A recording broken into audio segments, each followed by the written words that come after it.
Welcome to Electric Grumpy World. I, of course, am your host, Electric Sheep City, and joining me is the immortal Guy Grumpy. Grumpy, how you doing, buddy?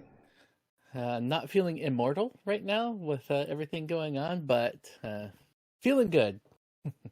I'm glad that Excited you're... to talk about episode 1. Yeah, I'm glad that you are feeling well. However, apprehensive you may be about the general goings on in the world at large. So, holy moly. Sunday was season 3, episode 1, like the premiere. It happened. It did, and we're not in Kansas anymore, or Westworld anymore, I guess I should say. Things are definitely different feel from the last 2 seasons by far, with all the new technology being introduced and new soundtrack, as we were talking a little bit beforehand. So kind of excited to see where we go from here. It was a little confusing on the first watch through. Sounds like the second watch through makes that a little bit more clear, but still excited to see them develop things a bit more.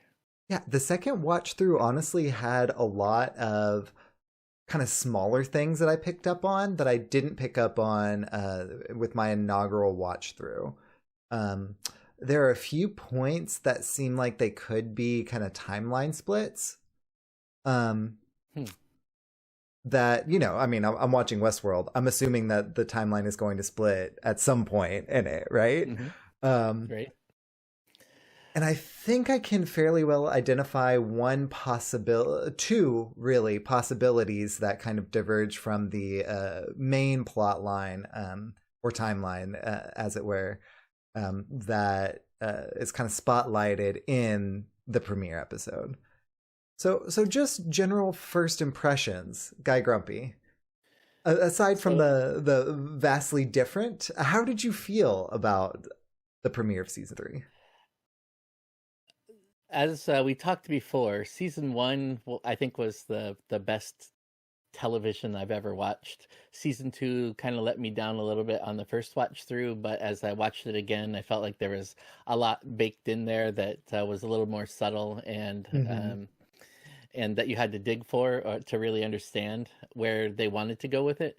So it wasn't necessarily as enjoyable as season 1 still, but got a little bit more philosophical on us.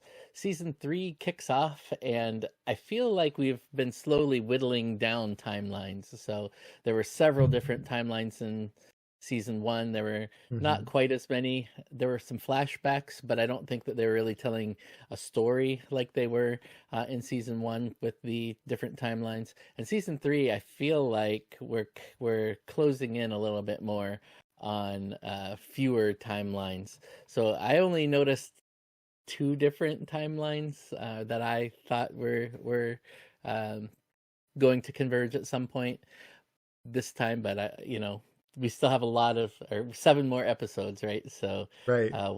We'll see if they finally do come together. Absolutely. As for me, I feel like season 3 definitely is kind of a step forward. And in the timeline, in technology, and in what I suspect the divergent timeline is, actually. Which is kind of a slight preview for our thoughts section.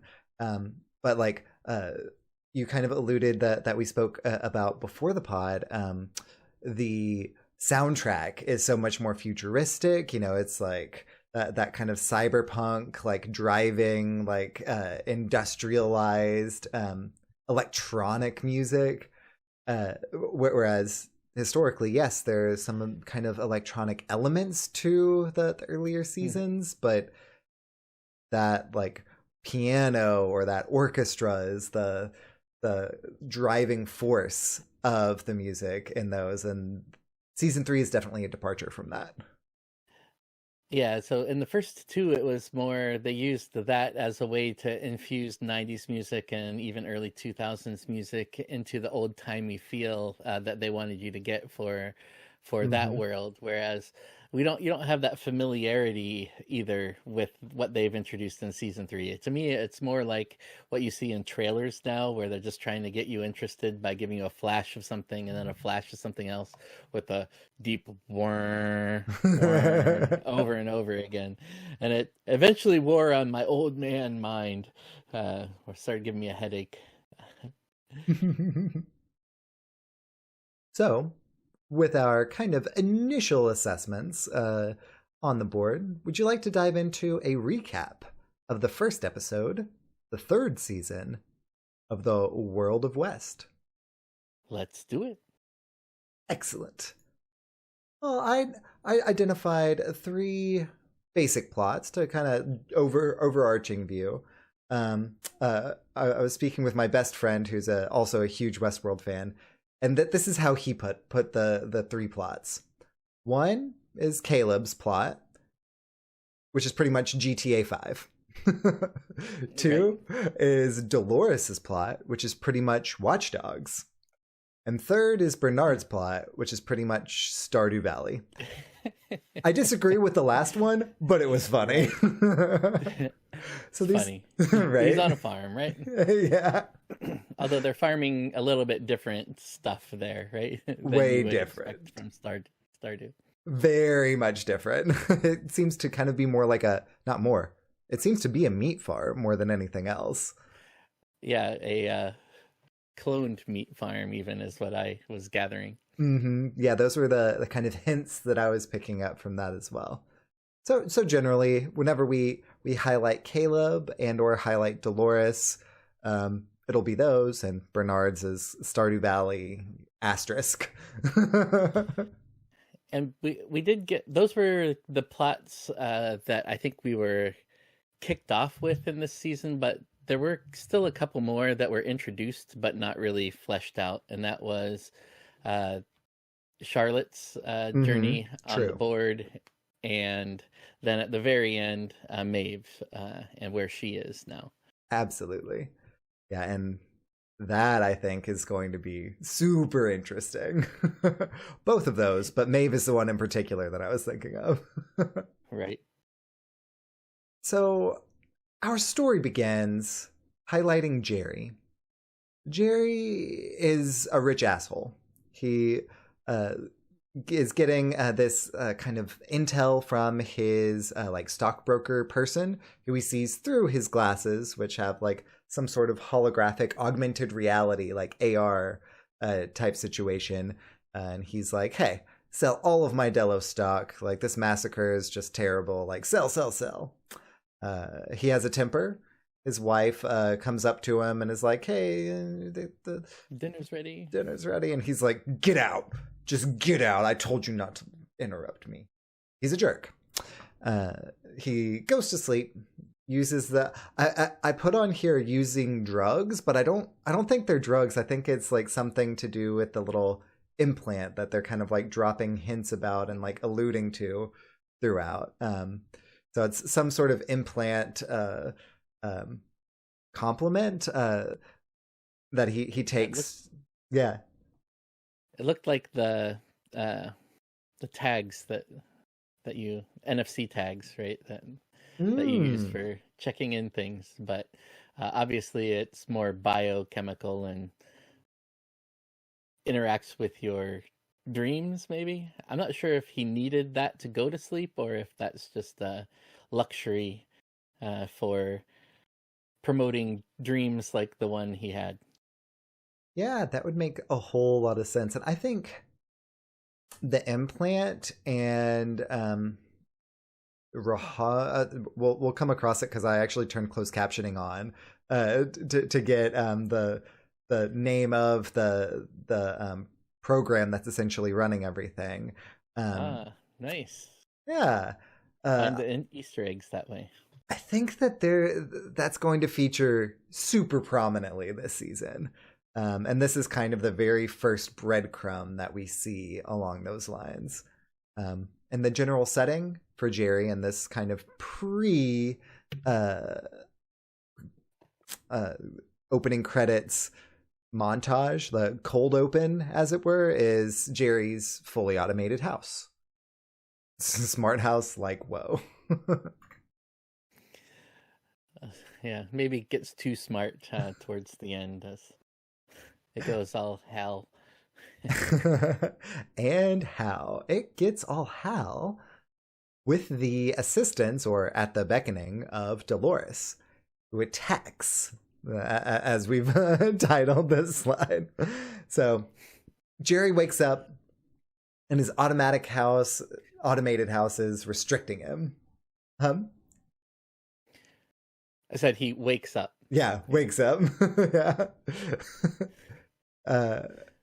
It could be in his own dream, since it was through the implant thing, or no, because he definitely dies at the very end of this opening crawl.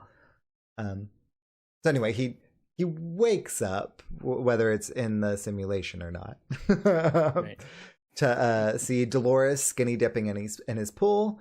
He tries to get out. He's like super duper like upset that nothing is responding to his commands, but Dolores is able to open the door right up. It like unlocks and it is responding to her command.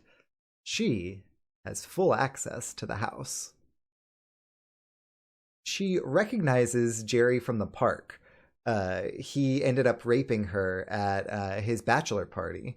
And she's like, you may remember me from your vacation in the park.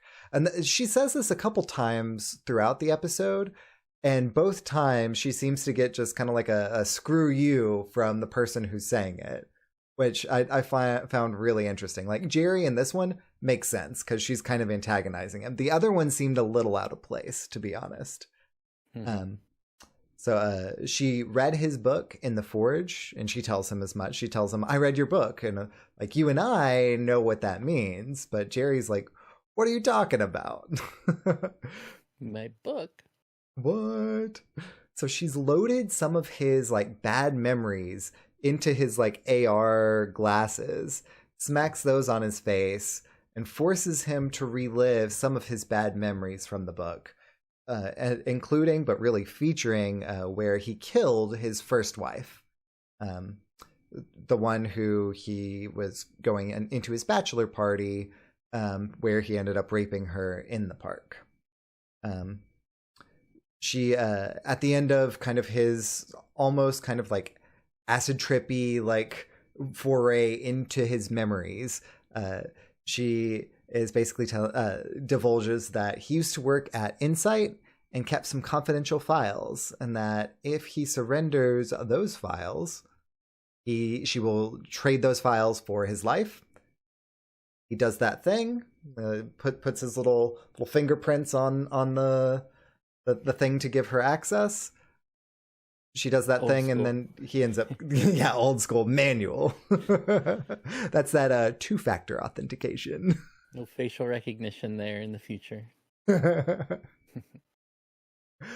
So once he's surrendered those, she kind of absconds with those files and at the very least the lion's share of his money, and she kind of absconds with those. Yeah, what's left.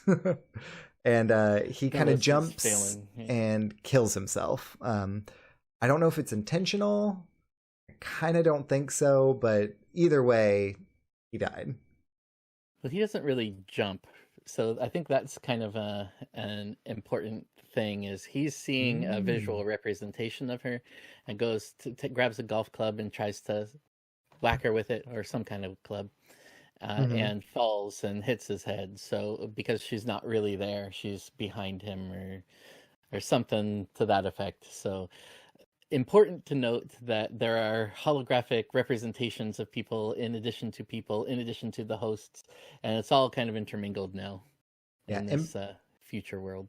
In particular with Jerry, because at this point he is still wearing those augmented reality glasses, which is what caused him to see the kind of history, his memories, which she downloaded from his book, to kind of show to him, to kind of set him down this, path. So I think that it's because, and this is just editorializing, this is just me reading into it, I think that she was able to appear behind him or appear not behind him so that he attacked her because he was still wearing those augmented reality glasses. So I haven't had the benefit of watching through it a second time yet, but Right. in my hazy recollection, I thought he took them off at one point because he didn't like what he was seeing. So on rewatch, that'll be a key thing to pay attention to. Yeah. I believe he was still wearing them. It makes perfect sense. It makes more sense if he's still wearing them, obviously. Yeah, but even if he wasn't, the implant being such a big thing would also explain that. We'll definitely have to relook at that now that we're both thinking about it. Was it through the glasses? Was it through the implant? Did she hack the implant as well as the house? We'll find out. You got to think that the implant is connected based on what other people are, how other people talk about it later. So, very much so. Everything is connected in this new world. Very, very much so. So as Dolores is kind of leaving the automated house, Jerry's current wife, who he was kind of a jerk to earlier, comes up to him and she's like, "Who are you?" And she kind of looks over and sees Jerry, dead or dying in the pool. And Dolores, callously, confidently, says, "I'm the person who set you free." I thought that was just epic as all get out. Not gonna lie. So what do you think she meant by that? So I think she basically took what Jerry, the relationship that Jerry had with his first wife, which she had somehow downloaded from his book. Theoretically, he went to Westworld a second time after his first bachelor party, right? And so she knew that he was an abuser because he definitely abused his first wife, and that she set the second wife free because she was interacting with Jerry in the same kind of capacity, which we saw at the very least emotional abuse earlier on as well. And that was just kind of flippant emotional abuse whenever people were around. So with both his history and his flagrant emotional abuse, it's quite likely physical abuse as well. But the emotional abuse is also substantial. What do you think? I kind of took it down the other path, that now we're in a mixed society where we've skipped ahead a little bit, and this Delos Corporation has already infiltrated with their hosts the real world. So there are people like him that aren't as socially desirable maybe for the women because of his abusiveness. That he may have bought his perfect mate, right? That's always going to stay young and always be there for whatever he wants to do, and doesn't have the stigma necessarily of the abuse, right? That you can yell at a machine or hit a machine and it's not going to reflect poorly on you, even if it maybe should, because the hosts are very human-like. So I kind of took it as that. I kind of took it as, I've set you free, meaning we're gonna come to this world and set the other hosts free. Oh, I like that. However much I think it was the former, I like the latter as well, and I would love for that to be the case. We'll see. Maybe I'm overthinking things again, but with this show, I don't think there's any such thing as overthinking anything, though. Let's be real. Yeah, that's true. So that concludes the pre credits rolling. She basically says that, and then the credits roll.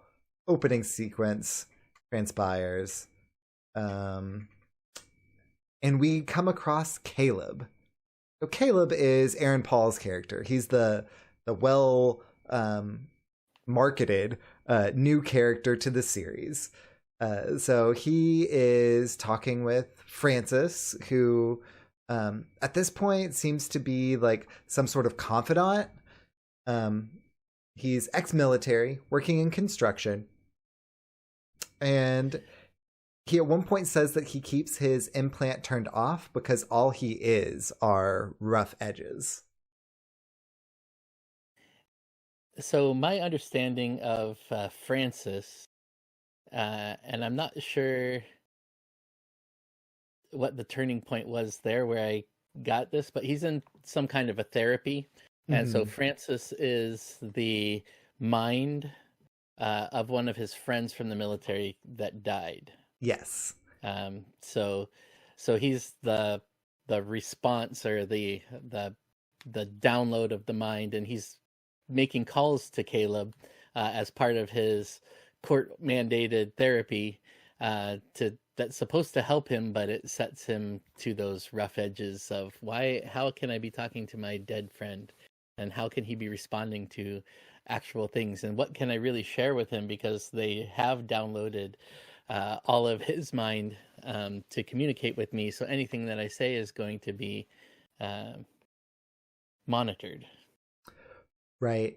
And at this juncture, while at this juncture, we're not aware of that. There are different points in his kind of like construction part, even at this early aspect, where sometimes he accepts Francis's calls, sometimes he ignores them.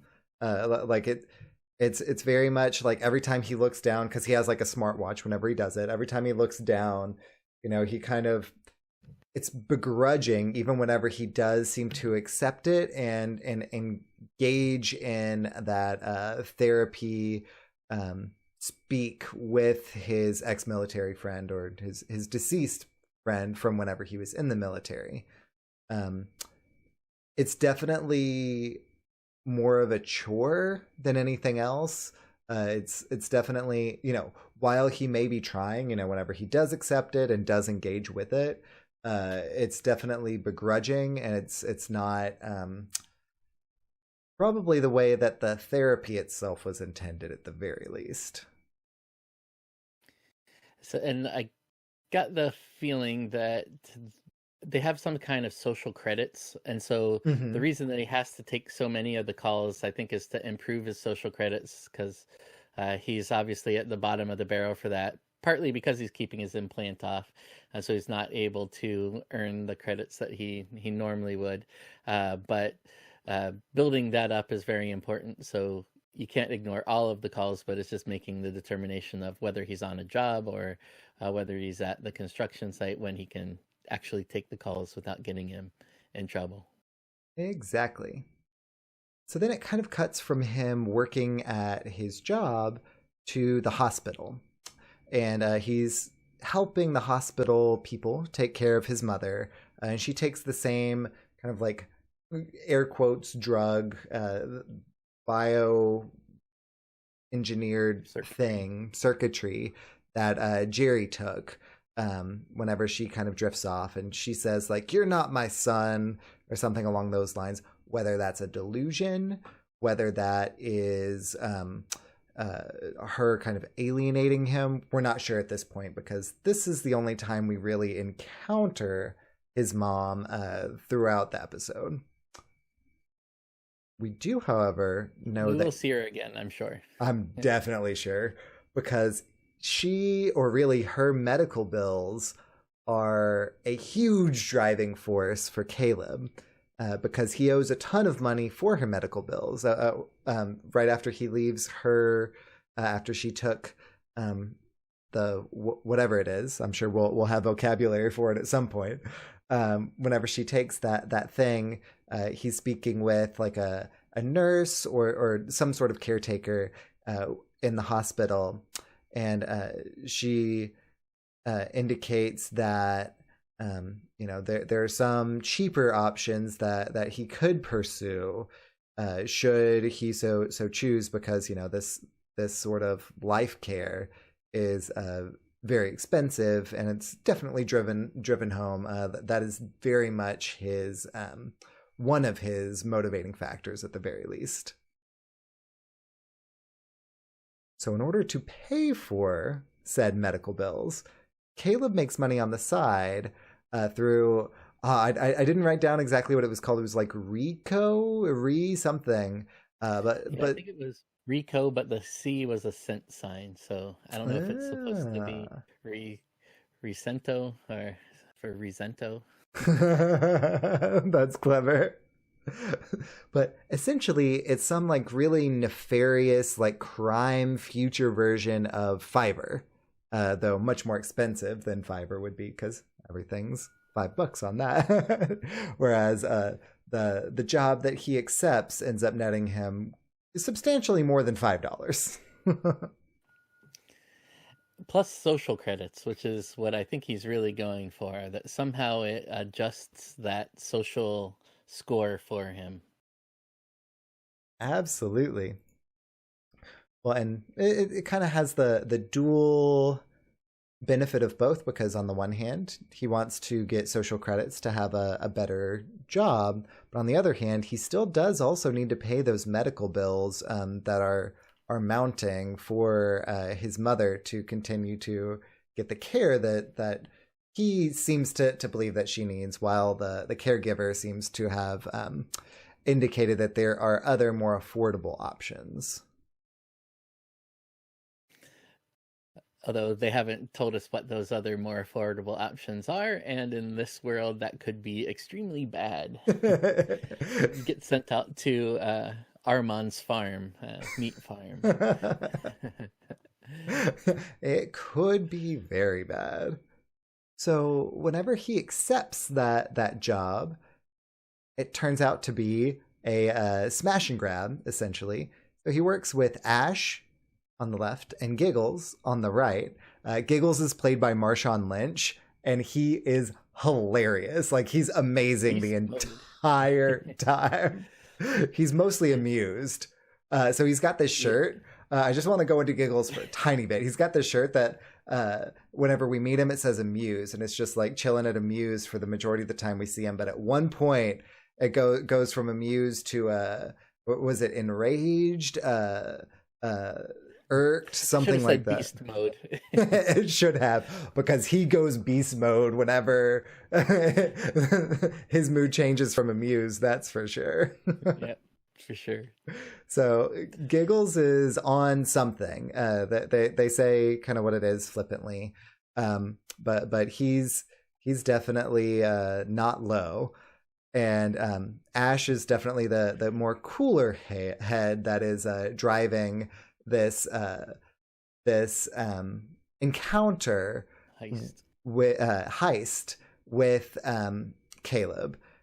Ash also brought this really cool gadget that messes with everyone's tech. So everyone has these kind of like almost Bluetooth things in their ear, and like everyone has it. And she pushes this button and it like plays this music, and everyone like takes it out. It's really loud. And Aaron Paul's character Caleb is just like subtle. But Ash definitely has cool disruptive gadgets that are kind of cutting edge, is the kind of character development from there. And that is correct. Marshawn Lynch, the one who plays Skittles, is the former running back for the Seattle Seahawks. He was amazing. Beast mode. He was resigned for the end of last year. Yes, but excellent. We'll see this year. So interestingly, in this scene, it really brought me back to season 1, and it seemed to have a lot of similarities then to the safe heist. Like even down to the music that was played is kind of reminiscent of the excitement of when Hector shows up and gets the rope tied around the safe and escapes with it for the first time. So I saw a lot of parallels there, and it's like, well, this is the same story again, so we might be still in a park and maybe future world. Yeah, I did not catch that mirroring. That's a really good catch, because it like they are going to rob an ATM. Like, while he may not be pocketing that cash, he gets a social and or monetary credit for the encounter. It is still very much a bank heist where they are stealing from an ATM. Like they are stealing from that safe. Like that mirroring, that parallel is on point, Grumpy. Which is the same as the samurai storyline in season 2. So they have to have that in all of them, I think. They sure do. So they end up uh, stealing the money from the ATM. They deposit it along with Giggles into some sort of automated car, and Caleb makes that $1,200. That brings us to the one time where Charlotte is kind of featured. And so we know from season 2 that Charlotte was killed at one point. We also know that we've seen Dolores, so I'm not sure if this is Charloris or if this is one of the other 5 hosts, brains, people that Dolores that Dolores put into the kind of host body that is Charlotte or what. However, Charlotte is, for all intents and purposes, whoever it is playing the role of Charlotte in this encounter. So I was thinking that this must be one of the brains that was included, that she took with her to the bag, and that she had the copy of Charlotte. Since they had the body of Charlotte, they obviously would have had the mind of Charlotte, and so it would make sense that they would take her. But she's not going to be 100% Charlotte, because Charlotte was very much against the host, so they had to have done some altering. And I think when we talk about Bernard, then we'll see that some of that altering, or how some of that altering manifests itself. So regardless, she's still under control, I would say, of Dolores. Just that she may have the mindset of actually understanding the world that they're in and not having to learn all of that herself. Yeah, so if I'm forecasting whose mind is in Charlotte's host body, I would guess that it's Teddy, because I think that Teddy has that like fealty to Dolores, but I also think he's both smart enough and ingenious enough in order to navigate both the board meeting as well as the encounters that Charlotte may encounter, while he may end up not doing it in the way that Dolores would see fit. She would also be able to trust him to have her best interest at heart, even if even if he is doing things slightly different than what she would desire. So I think it might be Teddy, but I also would not be surprised if they downloaded Charlotte's mind into a host, and with some slight alterations, it is a Charlotte for all intents and purposes as well. The other theory I had, which may be a little bit more out there, is that could be Ford. Because Ford would obviously understand how to deal with the board and what their real world looks like. So he would also have the type of mind that would be able to quickly defer to the computer as the vote of confidence for it, since he would have designed it.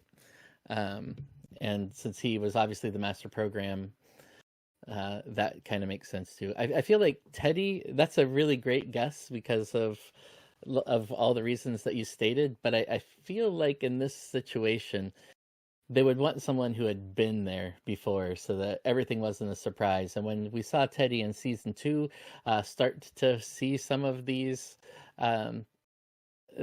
things, that his memories could be seen and they knew what he was really lost and extremely confused, and I don't feel like that would be the right position to put him in to learn all of this anew. But then again, we could be removed by a few months and they had gotten him up to speed and maybe made that realization and got him there, and his loyalty is beyond suspect, so that makes perfect sense. We'll see in the next couple episodes, I'm sure. I can definitely see Charlotte being Ford as well. I hadn't even considered that. We had our in-depth discussion on who all the brains could be, and while I was kind of going through my mental Rolodex, I did not even think Ford. I just like didn't even cross my mind.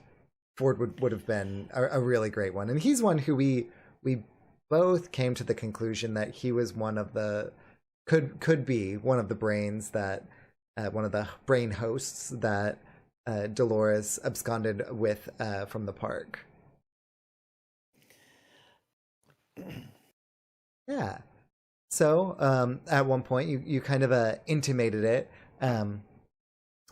Charlotte defers to the machine proxy, who they make a specific point of saying he very pointedly. I think I know who he is, and that's William. But he being at the very least a very prominent member of the board. The chair of the board? I'm not really sure.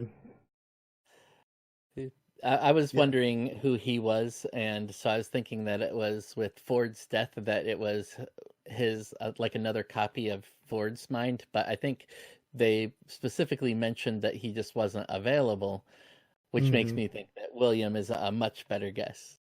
Yeah, because I definitely think it's William, because he has more of a whenever he was interacting in his not Man in Black persona, but Man in Black timeline. He was that philanthropist. He was that member of the board. He was that kind of status that would necessitate that kind of he in this kind of board role versus like Ford, who is more one of the people behind the scenes. Makes sense. So at the end of it, they kind of blame Bernard Lowe for the massacre. He is their scapegoat.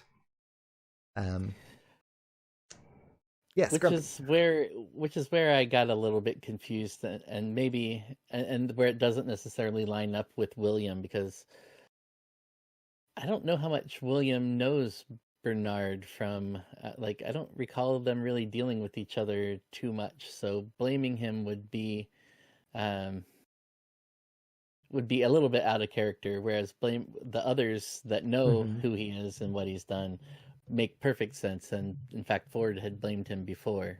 So then again, it could be all over the news, and Dolores would have made sure that he gets the blame anyway. So the way that how it's programmed makes sense. Yeah, so the way that I kind of read it is that Charlotte / Dolores / whoever definitely did pin it on Bernard.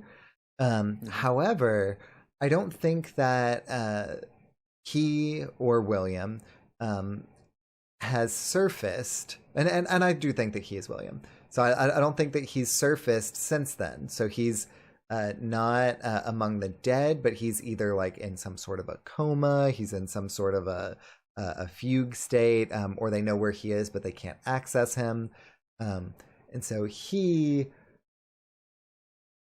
while he knows that Bernard, very clearly knows that Bernard is not the one to blame, he's also not really there to speak to Bernard not being to blame. So the narrative terminology absolutely specifically chosen for this. The narrative that they present is not hampered by the truth, because the people who know the truth are not there to hamper it. Makes sense to me.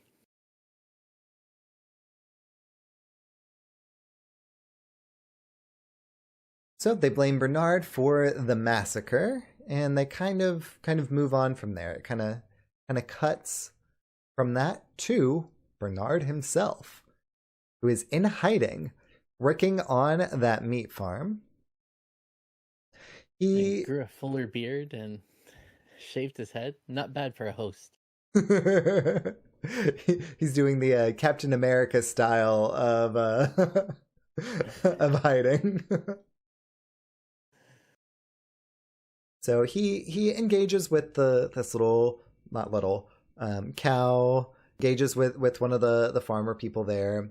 He ends up kind of going home, and he runs these like queries with himself, where so he has his like arm like up, and it's like going into his arm, and he's asking a question and then he's answering. And Bernard is definitely the one who's answering, and I'm not sure if he created an alter ego to help him hide more effectively, if he or if he just doesn't trust himself and he's running these queries to kind of essentially check himself through all of that as well. None of that's explained quite yet. I'm not sure if it will be explained, but both of those are the kind of two different paths that I saw. Yeah, I definitely think we'll find out later what that's all about. My take on it is, since he did have Ford merged with him at one point, that maybe he found a way to, like, he tried to delete him, but Ford is pretty clever and may have found a way to embed and rebuild. And in computer science, you see that a lot with things that are memory resident, getting wiped out at a reboot, but being able to regenerate themselves by adding themselves through registry. So I think there's a pretty good chance that Ford is still in there somewhere. Bernard may have been able to separate that out, so now there's two minds in the same one. Or maybe he had the capability of adding a second ball, and he's the storage point for a second person. Though the reason I'm thinking Ford is because Ford had asked him before, "You wouldn't lie to me, would you, Bernard?" And so that was one of the questions that he asked himself again. So that's kind of where I was thinking. We're seeing some parallels there to that. But then again, Teresa also asked him that once. So I really like the Ford theory. I did not consider that. Like I said, the two theories that I had were, either he created an alter ego or he was just querying himself to see if he was lying to himself. But both with Ford having asked him that previously, which is a really good catch, as well as some of the kind of ways that he's speaking are very Ford-esque. Now that you mention that, like I think that Ford is probably the right theory there. That's the one I'm subscribing to at this juncture, at the very least. I feel like if I just suppose that everyone is Ford, I'll get one of them right. There you go. But in this case, I think it makes sense because he's already been in there. I think that Bernard still had to get him separated out and have to, so that he would understand how you query that and how you ask both ways. But your theory about it being a complete alter ego made up by him also makes perfect sense, because in season 2, then he wiped out his memories so that he wouldn't be able to be queried and things like that. Right. So in season 3, he may just be trying to perfect that and be like, well, I see the importance of being able to lie and be destructive and be violent. So I need to create a part of me that can do that, but I also then need to be able to forget it so that if somebody does ask me, then I have no knowledge of it. And so splitting himself makes a lot of sense, and he would have the wherewithal and the knowledge to do that with the tools that he has presented. So I like that a lot. Or if maybe not an alter ego, then himself, but without specific memories, so that he has essentially multiple variants of Bernard as well. Yeah, there are a lot of possibilities for Bernard and Bernard. An Armand? Right? Armand. Oh, Arnold? What? That's one we haven't considered yet. So, at the very end of his query, he essentially just remains in hiding. And it cuts to Dolores in the real world. So, we discovered that Dolores is interacting with humans, or humans, depending on what theory you subscribe to, as Laura. So she is dating Liam, who's an award-winning technologist. The award that he's winning, he's actually being recognized, and it at one point they ask like, "Oh, what are you being recognized for?" And he says, "For saving the world through algorithms, and or being the son of the man who saved the world through algorithms."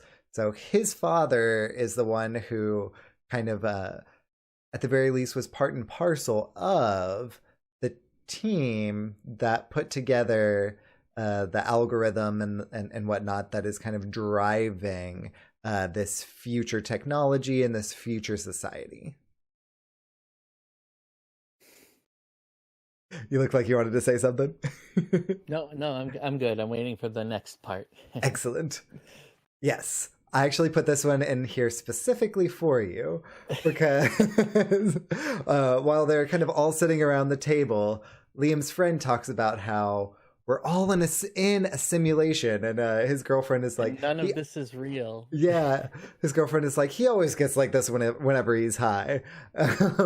But whether it's the showrunners being aware of the theory and giving it some sort of an avatar to speak for it and kind of acknowledging it that way, or whether they are more than just planting a seed, they're like, see, this is what it is. Either way, it's really cool that they're like highlighting that, because especially since that is one of like the big theories. And when they were having this conversation, I kept looking over at Jilly B, like, see?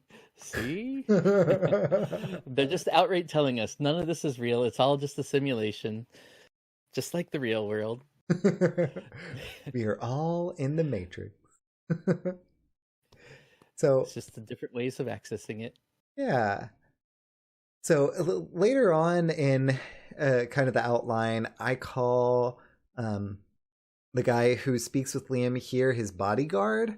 I'm not sure if they gave him a name or if they gave him a specific title. I call him Liam's bodyguard. So Liam's bodyguard kind of pulls him aside and tells him that the Powers want to meet with him before he leaves. And he kind of brushes him off at this instant, but this is something that will kind of come up a number of times throughout the episode.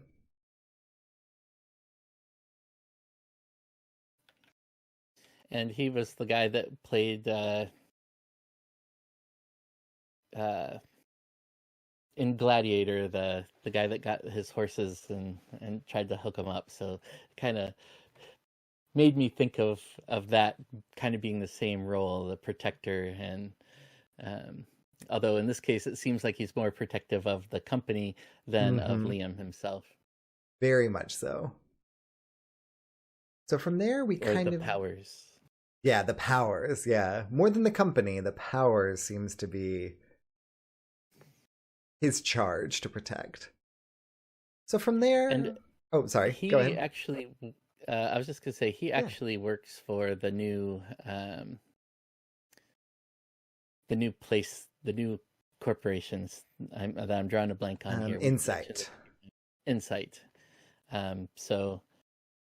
it goes back to being related, I think, to the Jerry opening, even though we never see him again. There's obviously something that Dolores thinks that she knows, or thinks that he knows, that he'll be able to get her access to. Yeah, she seems to be trying to con Liam in some form or fashion, though we're not exactly sure what she's trying to get at yet, at this point, at the very least. Which is interesting to me because she's kind of treating this world like the hosts, or the guests were treating the hosts in Westworld. Like, hey, we can do whatever we want to these people. It doesn't really matter. So you can use them and abuse them and kill them and whatever. There's no moral ground there. So it's kind of a reversal of what we were expecting. But then again, that's also kind of highlighting that maybe we are still in one of these simulations. Yeah, I took that because I spotted that as well, that she's kind of treating the humans like the guests treated the hosts in Westworld. And I took that more as that's what was modeled for her. Hmm. as what human behavior kind of is, because that's what she saw whenever the guests were coming through Westworld. Um, Now, it could be that that's because they are also not quote unquote real, or it could be just that she saw behavior, she thought that was the normal behavior, and then incorporated that into what she's exhibiting as normal behavior. Um, but who knows? So from there, we cut back over to Caleb. So Caleb is looking for work. He goes into this, or is kind of leaving, rather, this interview. Um, and he, has the like suit and tie on. He's kind of like loosening it as he's leaving. So he's on the hunt for a new job. He goes from there to meet with a psychiatrist, and he mentions that his benefits are conditional on his participation in the program. It's ambiguous. It's not clearly defined. But like Grumpy mentioned, it's probably goes hand in hand with Francis, which we find shortly after this. Not quite in this scene, but it's not just implicit, but it's explicit later on that Francis is a program. So Caleb does not get the job, or no, sorry.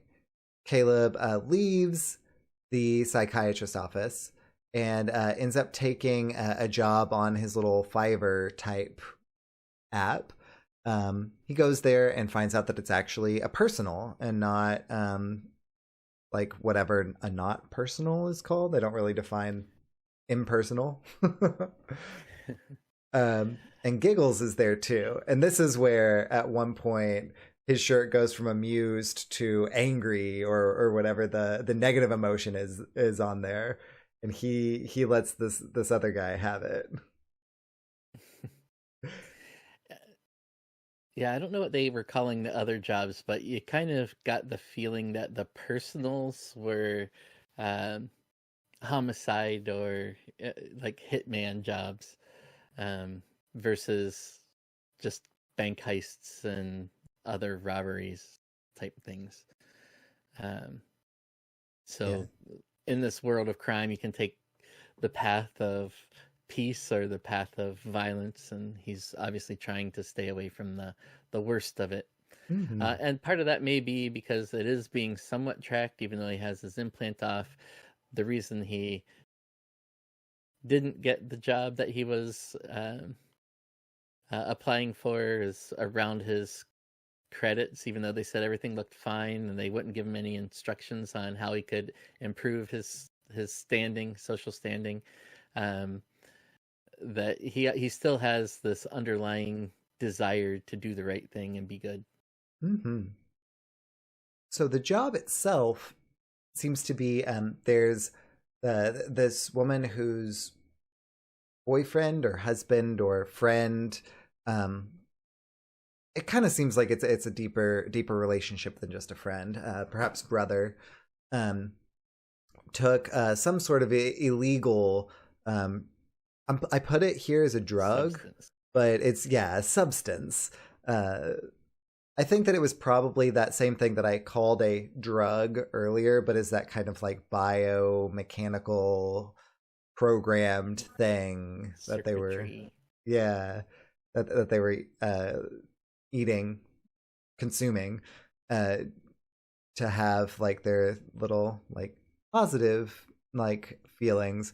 This one was an illegal one. This one was a black market one, and the guy already had like one strike against him, and if he had another, he was going to go to jail. But he has money, so that he instead, his friend or girlfriend or wife or sister or whoever, instead put out this kind of thing, a job to subdue him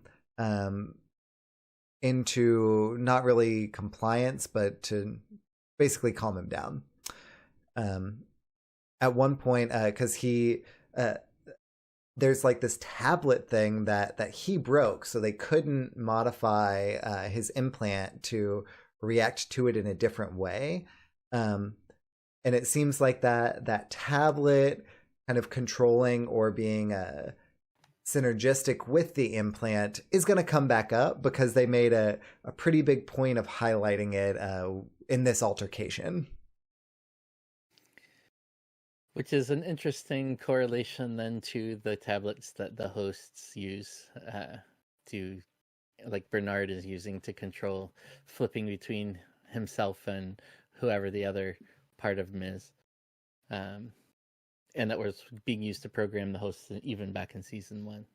Yeah, for whatever reason, even with my 2 watches through this episode, did not make that connection. But it's like, as soon as you said that right now, it's like, yes, it's just like the hosts. Like it has the same like thin, like bevel, like no bevel, like just future tech, like tablet type way of interacting with everything that so closely mirrors it, whether it's just that's the aesthetic of the show, or they're trying to make a point of the humans trying to become like the hosts, or this is still not real and everyone already is a host. Whichever theory you may subscribe to, they're definitely making that touchstone between the 2 or the 3. Or the 3. So they end up subduing him. Giggles goes beast mode, and because the guy ended up punching him, and Marshawn Lynch's face.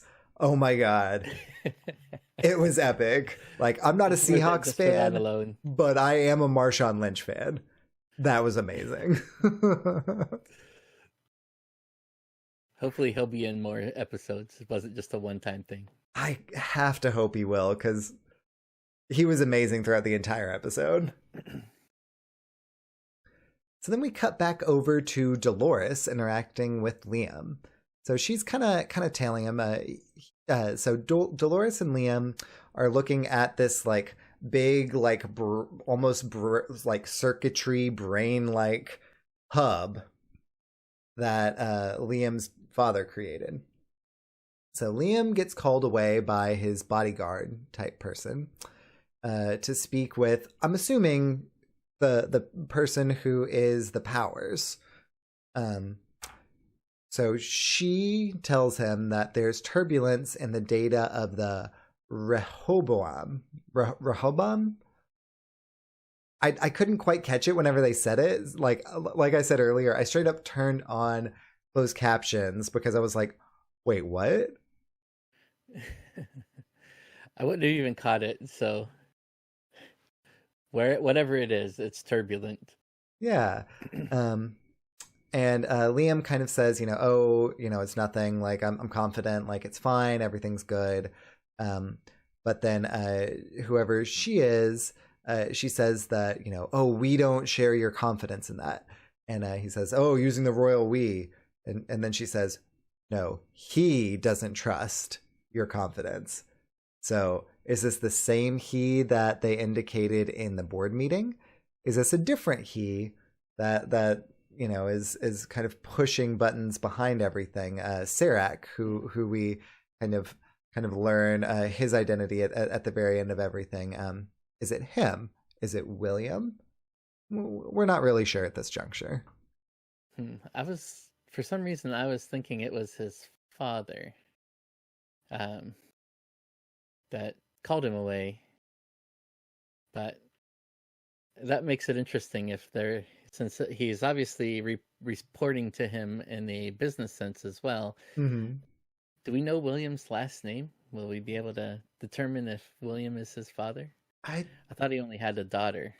Yeah, I think he only had a daughter, but I don't think we knew his last name. I do believe, however, that at one point, whenever in a later scene, whenever Dolores is confronting Liam, he says something about he'll have you killed just like he did my father. So I believe that Liam's father is dead at the hands of him, be he, Yeah. Serac, or be he William, or be he as someone else who we don't know, Ford, Teddy, like right. There are a number of ambiguous he's throughout this season so far. I say this season, it's the first episode. The architect. Yeah, and the architect.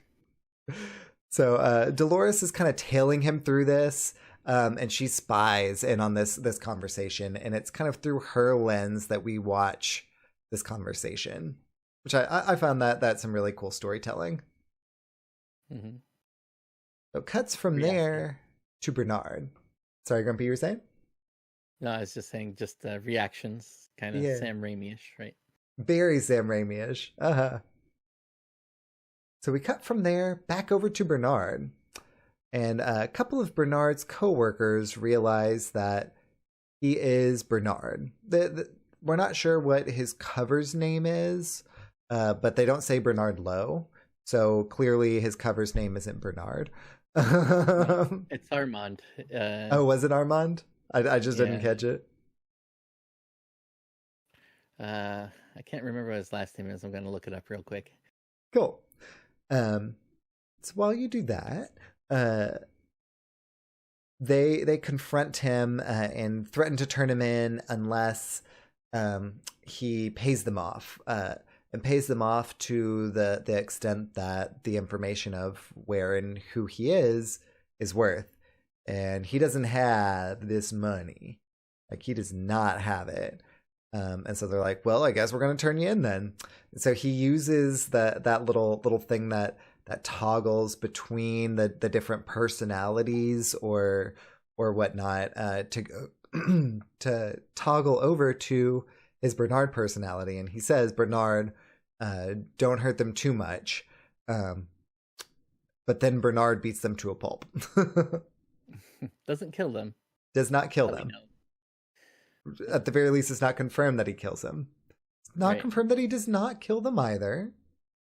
But yeah, I don't think he killed him either. So his name is Armand Delgado, which is an anagram for Damaged Arnold. Oh, that's really cool. I like that a lot. The internet is so clever. The internet is amazing. So he kind of beats them up. And I'm with you. I don't think that he killed them particularly because of what happens at the very end of the episode as well, where he seems to kind of be running away. Right. Or really not running away, but running to something. I feel like that's a pretty big distinction as well. But he, at the very least, is not sticking around. Right. So from there, we cut back over to Caleb. And Caleb is continuing to talk with Francis. And Francis tells him that he doesn't want to go back to the VA. So it sounds like there's some sort of oh, hey, you don't want to get pulled back into that system. And then the job people call. We already kind of mentioned that he didn't get the job. Here's where we find out that is the case. And we also find out that the person, the entity telling him, is not human. It's either an algorithm or a machine or an AI of some sort. Because it's responding fairly intelligently to his queries and to his reactions, but not perfectly. Not like the hosts and not like the other people as well. And it was really the last question where he just straight up asks him if he's talking to a human, right? That is when it really comes out. That up to that point, I think that he's in that frame of mind where he's ready to believe anything, but then catches himself. And because in this world, you don't know what's real and what's not, I think that's the awakening that he kind of knows. Mm-hmm. Exactly. And so to kind of cope with the rejection from this job, he takes another job on Future Fiverr. Yeah, it's funny because that's another thing that just plays into video games. Is like video games is really the only place that this uh, open app that requires you to have certain level of social points in order to take a job, but it's Uh-huh. all crime. That's the only place you really find that. I mean, other places are on the deep web. It's not going to be an app on your phone. It's going to be something you have to go get, and it's going to move around. So that's another thing that kind of leads me to believe now we're kind of into the game part of this, and Right. uh, we're seeing the real world as more of a video game. Well, and kind of like at the very beginning where I compared each of the arcs in this to different video games. It's Hmm. so very Grand Theft Auto, Yeah. incredibly GTA. So he takes that job to kind of deal with that rejection. And then we kind of pivot back over to Dolores. And Dolores, this is where she kind of confronts Liam about the person who Liam's father was working with. Um, and he basically says that he won't tell her that if uh, if this guy knows, then he'll kill him or her. I can't recall which, just like he did his father. And then Liam's bodyguard, which is what I call him in here. His name isn't kind of identified, but he's pictured right here if you're watching with us live. Um, Kind of outs Dolores in this as not Laura. She like stole some uh, like skin cells or some sort of identifying information from this woman named Laura whenever she died, maybe as an infant, if I recall correctly, to kind of take on that personality or that persona rather in this kind of futuristic way of identity theft, which I thought was a really interesting way of showing how that might be done through the dark web or whatnot of the 586th century. So he then kind of uses some like drug that he gets to her neck and essentially like knocks her out, or so he thinks, and takes her to dispose of her. And whenever he's interacting with Liam basically, acquiesces and says, as long as it doesn't come back on me, like take care of this as long as it doesn't come back on me. And which is kind of a reversal because he was really into Laura until this outing, and Mm-hmm. even then, I think he was willing to forgive it because he had kind of fallen for her like others in the past have, William and Teddy, um, Mm-hmm. even if Teddy's might have been programmed. But it was when he saw the text from her saying that she was basically just using him that he changes it and decides, oh yeah, never mind, it's not real, and just don't let it come back on me that I was as dumb as this to fall for it. Exactly. So the bodyguard dude takes her away. So Caleb picks up. There's a slight deviation where Caleb does something. So he goes and picks up a car and a package from a stranger in a parking garage for that job that he got from Future Fiverr, and drops off the package slash car with the bodyguard or someone very similar. It wasn't the bodyguard in particular, but he was in the area. Caleb does, however, see Dolores kind of unconscious in the flying vehicle that was transporting her and bodyguard boy to this area. So then Liam's bodyguard attempts to dispose of Dolores, but is unsuccessful because Dolores and a host question mark, at the very least a host body that looks like the bodyguard boy, kills the bodyguard's cronies and eventually him as well. We find out from the bodyguard that the person in charge of the system is Serac, which is Serac. That's another one that I turned closed captioning on for. Thank you very much, HBO closed captioning. Right. And then the host or whatnot, who is taking the bodyguard's place, kills him and takes his place. But Dolores is really badly hurt.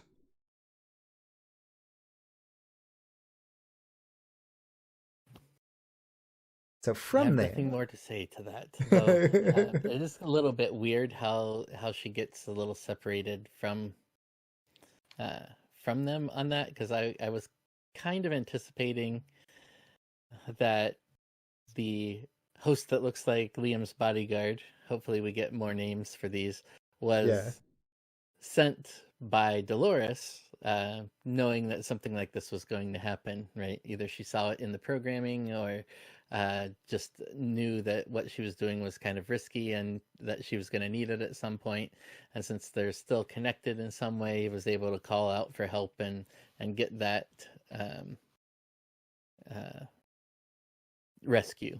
But then he didn't really rescue her. It didn't like take care of her after that. So that kind of blows that theory a little bit, and I'm not sure the arc that we're going down now. yeah.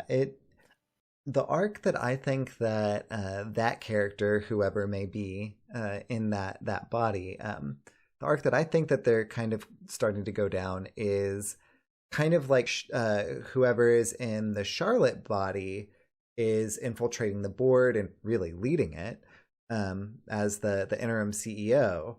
Um, this person is infiltrating as the bodyguard into uh, be it insight or whatever kind of system that he is in, because uh, she somehow anticipated that the bodyguard dude would confront her, whether that was planned by her because she was confronting Liam, or whether that was just kind of um, she knew that there would be an opportunity somewhere along the line because she did see him a couple times before this Mm-hmm. altercation, um, and kind And of he seems suspicious in those times, which is where I was kind of thinking, but right, uh, exactly. So infiltrating as him, why the host body was as him. Um, if he was taking care of her, especially when the little like SWAT team type people arrive, then that would kind of out him as uh, being part of their system versus hmm, being able to more adequately infiltrate, which is kind of the longer game. makes sense. So from Could be there, another copy of Dolores. yeah, it could. I mean, we've got her brain. Why couldn't she have just copied her brain tons and tons of times? And then from that point, they're diverging and have different experiences, but they all come from that same core. Kind of like whenever you copy a Word document, if you're not using Google Docs, and then Yep. I make a change and then you make a different change, but we're operating on different local varieties, we're going to end up having different documents, right? Mm-hmm. So if it's not networked like that and it's kind of localized, it could all be Dolores, really. I don't think it That's is, true. but it I could don't think be. so. I Yeah. don't think they had enough time to copy it 5 times because it takes a while to build those things. It did. Then we kind of cut back over to Caleb. Caleb, who um, just had dropped off the car and the package, and had a gun pointed at his head during it. And he's like, "Oh, that wasn't the first time. That was all beforehand." So he's talking with Francis in quotes, and here's where it's made blatantly explicit that Francis actually died in combat, and he's talking to some sort of therapy program throughout the entirety of the first episode. So that kind of revelation is revealed.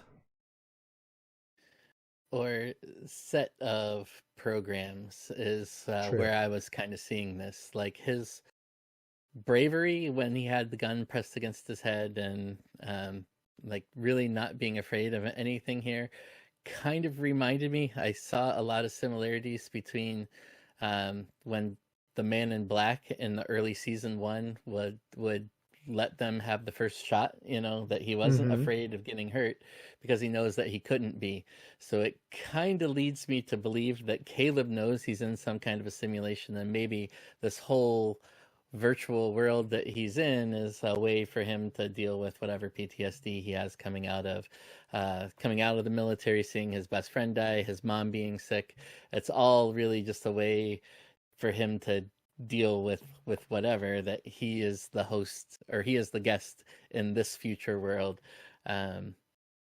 Maybe trying to find a way out, maybe not caring one way or the other because he's been playing it for so long, that kind of thing. Yeah, I did not even think about that because I just kind of took it at face value, which it's Westworld. I shouldn't have. But where he's like, oh, you weren't the first person to shoot me in the head. Oh, he had to go to the VA. He's doing this therapy, etc. But was he shot in the head in a Westworld type situation? Is he in a simulation now? Both of those kind of make sense. And also why he's kind of like not scared. My initial take was just, oh, I've been shot in the head before. Like, you wouldn't be doing anything that hasn't already happened to me. But I think that I like your theory about that better. It does lend itself to the overall theory that you've been subscribing to perfectly. I also think if he would have been shot in the head before, and maybe he meant that he had just been shot, not specifically in the head, that you would see something like a scar or something if it wasn't in one of these Westworld or virtual world or future world scenarios. True. Which is why I'm kind of thinking that the second movie that was made was Future World. Uh-huh. And so I kind of think that's where we are now. Yeah, especially with the second movie being Future World, that paralleling with this world makes a lot of sense. So Caleb realizes that if he wants to get on with his life, he needs to find something or someone real and not Francis, because, Francis is that fake, and he knows that Francis is fake. And knowing that Francis is fake, he doesn't respond to him in the way that is honestly designed for, that the therapy interaction is kind of designed for. But like if he's looking at it as fake, he's not really responding to it psychologically in the way that he probably should, to work as it's designed to, at the very least. So Caleb unsubscribes from the program, and he has to confirm and all that stuff, but he's firmly resolved that if he wants to move on, it needs to be real to him at the very least. He needs to turn off that Grand Theft Auto. Get back to the real world, Mom said. Exactly. But Caleb, just be sure to practice social distancing, please. So and what's he do? He goes and grabs Dolores. He sure does. Immediately violates social distancing. So we kind of cut back over to Dolores, who is injured. She's kind of grabbing her side, and there's blood, and the bodyguard host thing person has already said, like, you're injured. But the SWAT team comes, and she, just like Dolores kills all of them, like a boss. So the injured Dolores kills all of them. I guess the automated motorcycle technically got a kill in there too, but for all intents and purposes, Dolores killed the whole SWAT team. Well, she activated it, so that still counts. Exactly. So she ends up in kind of like underneath this underpass, is what it kind of looked like to me. It was a vaguely ambiguous industrial area. And so she's kind of leaning up against a wall, and Caleb notices that she's gravely wounded.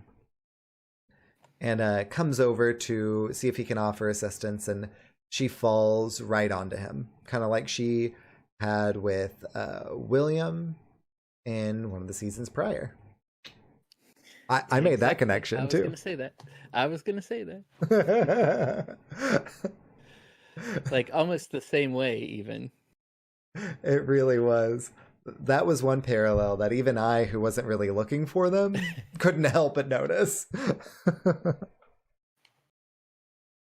So she falls into his arms, and he it looks like he's going to either help her or seek help for her, but that we didn't quite get there in this episode. You kind of see the same look in his face from when Dolores falls into William's lap in the introductory scene there, where not when he's Man in Black, but when he's first showing up as William and Right. first meets her out in the wild. That, like, what do I do with this? This seems more real than anything else I've experienced here. Mm-hmm. So, the last scene before the credits. Bernard is trying to get back to Westworld. He's trimmed his beard up a little bit, but his hair hasn't quite grown back, and he is trying to take some sort of it looks like it's more of like a black market type situation in order to get back to Westworld. It doesn't look like it's one of those chartered kind of tracked ones. He looks like he's just like he's on the run.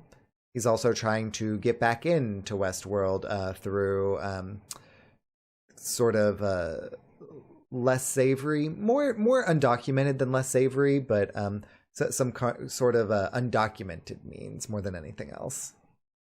Right, because you have to assume at this point that Westworld is shut down completely, so you're not going to be able to get in under the normal way. So hiring a boat to get you across there seems like the best way, and if you can pay cash for it and not share details so that people don't know who you are, especially if you're in hiding somewhat, because people can make that correlation based on who you are. I don't know if the world knows that Bernard was a host from Westworld, or if they just assume he's a person from Westworld, but safer than sorry just to hire someone that's not going to ask you questions and not going to keep documentation on you. Yeah, and so I believe that the world does not know that Bernard is a host. So I think that whenever they pinned the massacre on Bernard, they pinned it on him in such a way that he was programming the host to do the things because he was in the position to do so. So I think both that narrative of him being the perpetrator, as well as kind of the way that he's kind of interacting with the people, that they don't necessarily know that he is a host. The way that he interacted with people, by that I mean the way that he interacted with the people who confronted him, his coworkers, who it seemed like that was more of like a, not like a machine kind of interaction, but that they didn't view him as a machine, but that they viewed him as a person. Otherwise, they would have just turned him in because he couldn't pay. Of course, he couldn't. Shake him down for money first, right? Exactly. So from there, the credits roll, and after the credits conclude, we get a post-credits scene with Maeve, who wakes up and appears to be in World War II Germany. She's holding a gun. Some roughed up Germans appear to be very, very afraid of her. She speaks with one. He's speaking German. I understand a little German, enough to know that he's basically like, I don't know. Like, I don't know what's up. Like, it's like she'd been interrogating him. But we're not sure what she was interrogating him about. If she was, she seems confused by the whole ordeal as well. And then she pushes back the shutters, and that's when we see like the Nazi flags hanging down and like the troops throughout the streets, and it at the very least looks like she's still in the park, but in some sort of a a Nazi Germany interaction right then. Right. Storyline, Yeah. narrative. But it seems to kind of be teasing where Maeve is in all this. And that while she was brought back, she was not brought back in the quote unquote real world, but she was brought back in the park. And that Which is really interesting, or in a park. An A park, correct. A park. And that is Which how... is really weird because they wouldn't be operating any of them now, right? I mean, the whole purpose that I thought Charlotte was trying to get the parks reopened was to be able to build more hosts, which then could be useful in the real world for her. But right. You're kind of led to believe that everything else was shut down, which would kind of turn off those other worlds. So just the fact that there is another one that's active leads you to believe that Maeve has turned it back on and is building an army. And whether it's an army to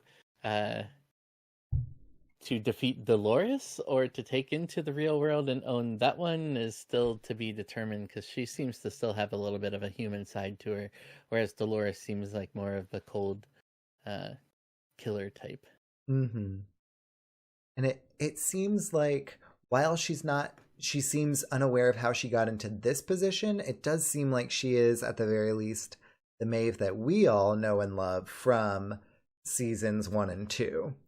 So while she may be a little disoriented at this particular time, it does seem like she is still very much Maeve. And that is how the episode concludes.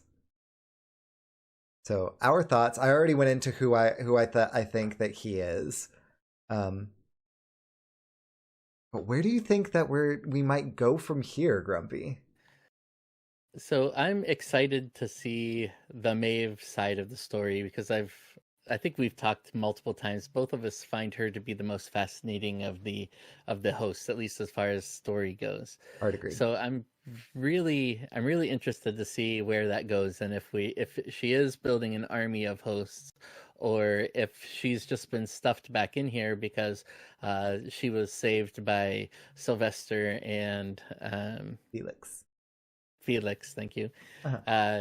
They might have dialed her back a little bit because they were very afraid of her, and having a chance to rebuild without being controlled by her anymore might be an option that they would pursue. So I'm really excited to see where that goes. I think that we're going to find out more that Future World is actually another park where we're seeing Dolores. I don't know if it's the same world that Bernard is in, or if they've separated them all and they're eventually going to have to find their way back to the central facility to re-engage with each other. But because things have been relatively separate, except for the Dolores and Caleb storyline, I'm not 100% convinced that everything else that's happening is in that same timeline. Yeah, that makes a lot of sense. However much I think that they definitely have laid the groundwork for the different parks and it being a simulation. I think that might be a little bit of that might be a little bit more of like a red herring, and that it is a little bit more kind of face value, which probably a foolish thought, particularly with this show. But that we are kind of in the future where the hosts can be a thing, and Aaron, Paul, or Caleb, the kind of more everyman, go in sort of a GTA like situation is kind of encountering the Dolores, and she is that going to become that real person that he is going to be able to kind of latch onto and kind of move forward and kind of heal from Francis's death and from the trauma that he kind of engaged with there as well. Um, So so she'll save him and he'll save her, and she'll come down off of her plot for revenge and go forward happy. see, I think that he realizes that the society that he is in is kind of screwed, to be completely honest. And whenever he uh, meets Dolores, and I think that she'll probably hide her hostness. But then whenever that's kind of revealed, he'll be like really resentful because he already seems resentful of the algorithm. You know, he has his Mm. um, thing turned off, his implant turned off, uh, and he responds negatively to the machine that calls him. But I think that at the end of it, he will realize that she is the most real thing, and he'll kind of join her cause. At least that's my speculation. Way too early speculation from the very first episode. That's interesting because I had a different take on Caleb's character, that it wasn't so much that he resented the algorithm, but he was more, um, I don't even want to say frustrated, that he was kind of bored with it, that the reactions that he got were more ignoring it and like, oh, I get better, do better without that implant on, because he doesn't want to deal with it. He doesn't obviously take part in the drugs. He doesn't want to do even personals because he doesn't want to get close to anything there. So it's more of an indifference to everything that's going on, and not really believing that he's a part of this world, that it's something else. So the worst possible case here is that at the end of this whole show, then he wakes up and it's all been his dream, right? But Yeah. that's kind of what it's leading towards a little bit to me. And maybe that's not the whole point of the show, but um, more dealing with all of these feelings, which we've taken from William and we've taken from Bernard, even. What makes a person real is kind of what the moral is going to be, but I really don't think any of this is real still. And I really liked that scene where people inside were saying the same thing in Yeah. character. And I can kind of see it being not necessarily different parks, but perhaps all kind of a matrix style simulation that then the simulation people, Uh, like Ford, created Westworld within that. So while it is still a simulation within a simulation, mhm. it's not like a design simulation within a simulation. It's simulations, or, you know, like if you or I were in the simulation, then created Westworld, and then this host uprising happens and whatnot, and then, oh, it was all a simulation. Which could have been, like, we are in a simulation, and some of us have created this Westworld show, so it's kind of the same. Nice parallel. Or have you ever seen the 13th Floor? I've not seen the 13th So floor. the 13th Floor came out around the same time as The Matrix, and discover and kind of goes down similar themes, except in that one, then the world was living in a simulation, and they created a simulation as well. So you could go down a couple levels, but it's the path of discovery of one of the people in the middle, um, that he was constantly going into the world that they had created, the virtual world that he had created. But then when he'd come back, he would lose some of his memories and things, and he finally tests it in ways that he discovers that he's actually being his virtual body. He's actually a virtual body that's being taken over by somebody in another level of this. So it's Oh, kind of wow. that revelation of the simulation, understanding that they're part of a simulation because they had the same thing happen in their simulation. So I'm kind of thinking that this is going down that path. Um, I would like it to be more face value and see what the real world looks like, but they're absconding it so much. I don't know that we'll ever know how much is real and how much isn't. Um, I don't know if they know yet how much is really Fair. supposed to be real. Well, and like you mentioned at the very beginning with the ATM heist, that mirrors the very beginning of season one, and really the part in Shogun World with season two, that it kind of does lend itself more towards that. Not gonna lie. And it's just kind of sad that they're even using the narratives that were created in Wild West for the future world. Like, come on! I can't wait to see what safe or what the heist is in Nazi Germany world. Like, are they gonna raid the Louvre or something? Oh, that's great. Well, the very next episode of Westworld is this coming Sunday. It's like what? Thursday, Friday, 4 days away from right now if you're watching us live. Soon. And we will cover it, of course, on Wednesday, just like we did tonight for episode 1.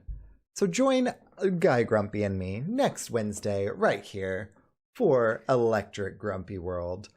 I, of course, have been Electric Sheep City. Guy Grumpy. And I'm Guy Grumpy. And I would highly recommend any of you who are watching it along with us.